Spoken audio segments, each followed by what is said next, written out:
வணக்கம். நான் உங்க friend Jaya Srinivasan. Welcome to veggies recipe. நம்ம வெஜ்ஜீஸ் ரெசிபி கிச்சன்ல மாலை பட்சத்துக்கான 4வது நாள் பலகாரம் ரெசிபி பார்த்துட்டு இருக்கோம். பச்சரிசி யூஸ் பண்ணி பண்ணக்கூடிய காஞ்சிபுரம் இட்லியும் அதுக்கு தொட்டுக்கிறதுக்கு புளி பச்சடியும் நம்ம பண்ண போறோம். ஃபர்ஸ்ட் டைம் சேனலை பாக்குறீங்கன்னா ப்ளீஸ் சப்ஸ்கிரைப் பண்ணுங்க. பெல் ஐக்கானை கிளிக் பண்ணி ஆல் ஆப்ஷன் கொடுத்துட்டீங்கன்னா நான் போடக்கூடிய எல்லா வீடியோஸும் குவிக்கா வந்து உங்களுக்கு ரீச் ஆகும். வாங்க, ஈஸியா நல்ல சாஃப்டான இந்த பச்சரிசி காஞ்சிபுரம் இட்லியும் அதுக்கு பர்ஃபெக்டா மேட்ச் ஆகக்கூடிய புளி பச்சடியும் எப்படி பண்றதுன்னு பார்க்கலாம். 2 கப்பு பச்சரிசியை நல்லா வாஷ் பண்ணிட்டு ஒரு 4-5 மணி நேரம் ஊற வச்சுக்கணும். 1 கப்பு உளுத்தம்பருப்பு, இதையும் நல்லா வாஷ் பண்ணிட்டு 4-5 மணி நேரம் ஊற வச்சுக்கணும். அரைக்கிறதுக்கு 1/2 மணி நேரம் முன்னாடி ஃப்ரிட்ஜ்ல வச்சிட்டோம் அப்படின்னா மிக்சியில நம்ம அரைக்கும் போது மிக்சியும் சூடாகாது, மாவு வந்து நல்லா காணும். மிக்சி ஜார்ல இந்த உளுத்தம்பருப்பு தண்ணி நல்லா ட்ரைன் பண்ணிட்டு சேர்த்துக்கலாம். இதை பல்ஸ் மோட்ல நம்ம விட்டு விட்டு அரைச்சோம்னா நல்லா ஃபைன் பேஸ்டா வந்துடும். இப்ப பாருங்க, உளுந்து வந்து நல்லா மசிஞ்சிருக்கு, சாஃப்டா இருக்கு. இனிமே வந்து நம்ம உளுந்து ஊற வச்சிருக்கோம் இல்லையா, அந்த தண்ணிய கொஞ்சம் கொஞ்சமா விட்டு நல்லா வெண்ணெய் போல ஃபைன் பேஸ்டா அரைச்சி எடுத்துக்கலாம். தண்ணி ஒரே டைமா சேர்க்காம கொஞ்சம் கொஞ்சமா சேர்த்து நம்ம அரைக்கணும். மாவு பாருங்க நல்லா அப்படி வெண்ணெய் போல அரைச்சாச்சு. நம்ம ஊற வச்ச அரிசியை மிக்சி ஜார்ல எடுத்துட்டு இருக்கேன். இதுவும் ஃபர்ஸ்ட் தண்ணி சேர்க்காம கொஞ்சம் அரைச்சிட்டோம் அப்படின்னா நல்லா ரவா பதத்துக்கு வந்துடும். அதுக்கப்புறம் கொஞ்சமா தண்ணியை விட்டு ஃபைன் ரவா பதத்துக்கு நம்ம அரைச்சி எடுத்துக்கலாம். அரிசியை பாருங்க, இந்த மாதிரி ஃபைன் ரவா பதத்துக்கு நான் அரைச்சி எடுத்துட்டு இருக்கேன். இதையும் வந்து உளுந்து மாவோட நம்ம சேர்த்துக்கலாம். தேவையான அளவு உப்பு சேர்த்து இதை நல்லா மிக்ஸ் பண்ணி விட்டுக்கலாம். ஒரு தட்டு போட்டு மூடிடலாம். இது ஃபெர்மெண்ட் ஆகிறதுக்கு 6லேருந்து 8 மணி நேரம் ஆகும். அதுக்கப்புறம் பார்ப்போம். மாவு பாருங்க நல்லா ஃபெர்மெண்ட் ஆயிருக்கு. பச்சரிசி இட்லிக்கு நம்ம மிக்சியில அரைச்சிருந்தோம். மாவு பாருங்க பர்ஃபெக்டா ஃபெர்மெண்ட் ஆயிருக்கு. இந்த மாவை யூஸ் பண்ணி நம்ம இப்படியே இட்லி பண்ணாலும் பண்ணிக்கலாம், நல்லா சாஃப்டா வரும்.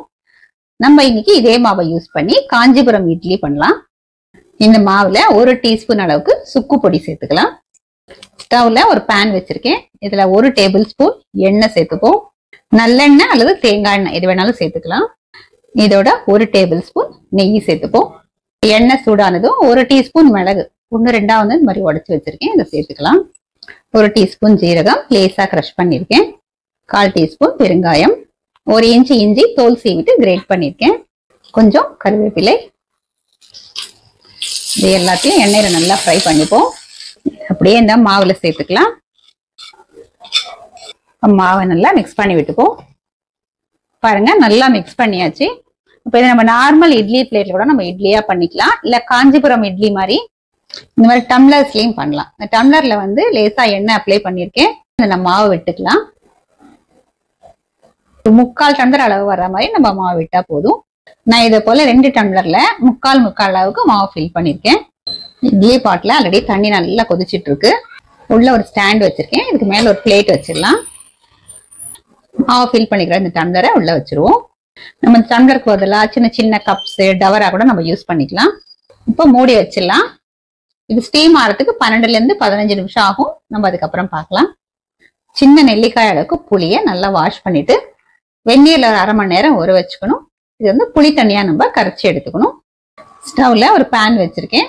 2 டேபிள் ஸ்பூன் வெள்ளை எள்ளு சேர்த்துக்கலாம். 3 காஞ்ச மிளகா. இதை நல்லா ட்ரை ரோஸ்ட் பண்ணிப்போம். எள்ளும் மிளகாயும் நல்லா வறுபட்டாச்சு. நம்ம வெள்ளை எள்ளுக்கு பதிலாக கருப்பு எள்ளு கூட சேர்த்துக்கலாம். ஆனா இந்த பச்சடி வந்து கொஞ்சம் கலர் டார்க்கா இருக்கும். இப்ப ஸ்டவ் ஆஃப் பண்ணிடுவோம்.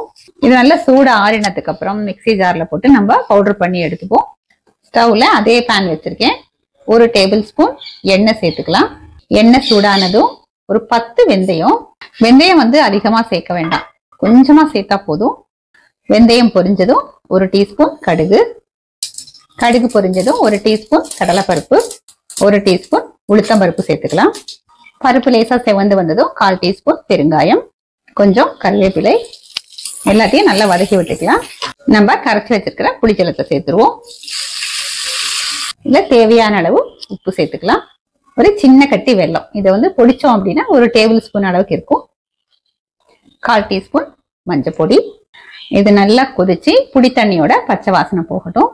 இது கொதிச்சு வர்றதுக்குள்ள நம்ம வறுத்து வச்சிருக்கோம் இல்லையா எள்ளும் மிளகாயும், அதை நம்ம பொடிச்சு எடுத்துக்கலாம். புளி தண்ணி நல்லா கொதிச்சு பச்சை வாசனை போயாச்சு. நம்ம வறுத்த எள்ளும் மிளகாயும் பாருங்க, நான் அதை மாதிரி பொடிச்சு வச்சிருக்கேன். இந்த புளி தண்ணியில சேர்த்துக்கலாம். இதை நல்லா மிக்ஸ் பண்ணி விட்டுப்போம். எள்ளையும் மிளகாயும் நம்ம மிக்சியில பொடிக்கும் போது ஃபர்ஸ்ட் மிளகாயை சேர்த்து அரைச்சிட்டு அதுக்கப்புறம் எள்ளை போட்டு பல்ஸ் மோட்லயே அரைச்சிக்கணும். நம்ம ஸ்பீடா அரைச்சோன்னு வச்சுக்கோங்களேன், அதுல இருந்து ஆயில் லூஸ் அவுட் ஆயிட்டு அப்படியே பேஸ்ட் மாதிரி வந்துடும். பொடிக்கிறது கஷ்டமா இருக்கும். இது ஒரு 2 நிமிஷத்துக்கு கொதிக்கட்டும். பாருங்க, ஒரு 2 நிமிஷத்துக்கு நல்லா கொதிச்சாச்சு. கன்சிஸ்டன்சியும் கரெக்டா இருக்கு. கன்சிஸ்டன்சி இந்த மாதிரி இருக்கணும். ஒருவேளை இப்படி இல்லாம ரொம்ப தண்ணியா இருந்தது அப்படின்னா 1/2 டீஸ்பூன் அரிசி மாவை தண்ணியில கரைச்சி இதுல கொட்டிட்டோம் அப்படின்னா ஒரு கொதி வந்ததுக்கு அப்புறம் நமக்கு அந்த தேவையான அளவு கன்சிஸ்டன்சி கரெக்டா வந்துடும். ஆனா இது இப்ப கரெக்டா இருக்கு. இப்ப ஸ்டவ் ஆஃப் பண்ணிக்கலாம். எள்ளு புளி பச்சடி பர்ஃபெக்டா ரெடி ஆயாச்சு. இது சர்விங் பவுலுக்கு நம்ம மாத்திப்போம். 15 நிமிஷம் ஆயாச்சு. வெந்திருக்கான்னு பார்க்கலாம். ஃபர்ஸ்ட் கிளாஸா வெந்திருக்கு. ஒரு கம்பி வச்சு நம்ம குத்தி பார்த்தோம்னு வச்சுக்கோங்களேன், இது ஒட்டாம வந்தது அப்படின்னா பர்ஃபெக்டா வெந்திருக்குன்னு அர்த்தம்.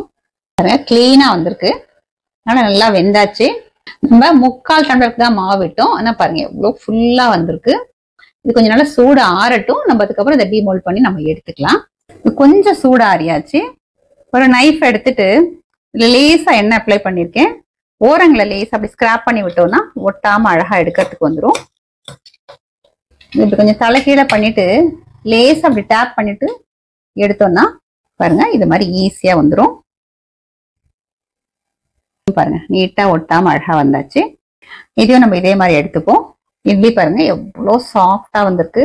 இந்த போர்ஸ் பார்த்தாலே நமக்கு தெரியும். பாருங்க அப்படி பஞ்சு பஞ்சா இருக்கு.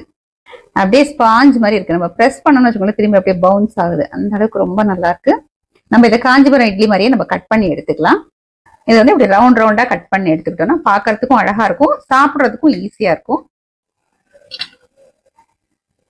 பாருங்க எவ்வளவு அழகா இருக்கு. நல்லா மிளகு ஜீரகம் கருவேப்பிலை வாசனையோட நல்லா சாஃப்டா இருக்கு. பாருங்க இதே மாதிரி நம்ம ஃபுல்லா கட் பண்ணி எடுத்துப்போம். பாருங்க இதை போல நான் கட் பண்ணி எடுத்துட்டு இருக்கேன். காஞ்சிபுரம் இட்லிக்கு தொட்டுக்கிறதுக்கு புளி பச்சடி பண்ணியிருக்கேன். நம்ம ஜீரா மிளகு இஞ்சி எல்லாமே சேர்த்ததுனால வெறும் மிளகா பொடி தொட்டு சாப்பிட்டா கூட சூப்பரா இருக்கும். நம்ம காஞ்சிபுரம் இட்லிய புளி பச்சடியோட டேஸ்ட் பண்ணி பார்க்கலாம். இட்லி பாருங்க எவ்வளவு சாஃப்டா இருக்கு.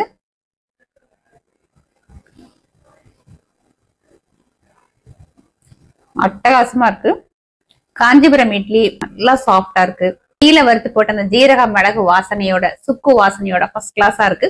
இந்த சுக்கு ஜீரக மிளகு பெருங்காயம் இதெல்லாம் சேர்க்கறதுனால நல்ல டைஜஷனும் ஆயிடும். நம்ம தொட்டுக்கிறதுக்கு அந்த எள்ளு புளி பச்சடி பண்ணிருக்கோம் இல்லையா, அதுவும் எள்ளு வாசனையோடையும் நல்லா இனிப்பு புளிப்பு காரம் உப்பு இந்த எல்லா டேஸ்டும் கலந்து ஃபர்ஸ்ட் கிளாஸா இருக்கு. இந்த எல்லா பிளேவரும் டேஸ்டும் நல்லா பேலன்ஸ் ஆயிருக்கு. அந்த காஞ்சிபுரம் இட்லிக்கு தொட்டு சாப்பிட்றதுக்கு அட்டகாசமா இருக்கு. இந்த புளி பச்சடி இந்த இட்லிக்கு மட்டுமே இல்லை, சாதாரணமா அடை தோசை ஆப்பம் இது எல்லாத்துக்குமே ரொம்ப நல்லா இருக்கும். இதே மாதிரி இதே மெத்தட்ல இதே அளவுகளோட இந்த காஞ்சிபுரம் இட்லியும் இந்த புளி பச்சடியும் நீங்க மாலைபட்சத்துல பண்ணி பாருங்க. ஃபர்ஸ்ட் கிளாஸா வரும். மாலைபட்சம் அப்படின்னே இல்லை, நார்மல் டேஸ்ல கூட நம்ம தாராளமா பண்ணிக்கலாம். நீங்க ட்ரை பண்ணி பார்த்துட்டு எப்படி வந்ததுன்னு கமெண்ட்ல சொல்லுங்க. லைக் பண்ணுங்க, உங்க ஃப்ரெண்ட்ஸ் அண்ட் ஃபேமிலியோட ஷேர் பண்ணுங்க. இன்னொரு மாலைபட்ச ரெசிபியோட நாளைக்கு நான் உங்களை மீட் பண்றேன். தேங்க்ஸ் ஃபார் வாட்சிங்.